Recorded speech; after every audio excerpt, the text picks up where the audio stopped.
तो यार हमने बना दिया एक छोटा सा महिंद्रा ट्रैक्टर। आज इसकी एक्सट्रीम टेस्टिंग करने वाले हम। आपको ये पहाड़ दिखाई दे रहा होगा जो कि बहुत ऊंचा है। इसके ऊपर आज हमारे ट्रैक्टर को चढ़ाने वाले। इसके आगे तक अभी तक हमने वेट नहीं लगाया, बहुत हल्का आगे से यार। और पीछे मिट्टी की भरी हुई ट्रॉली चढ़ाते हैं पहाड़ के ऊपर।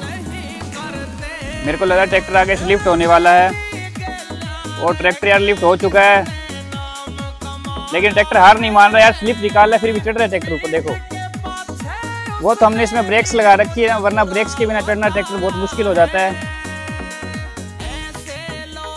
और फाइनली हमारा ट्रैक्टर ऊपर चढ़ चुका है।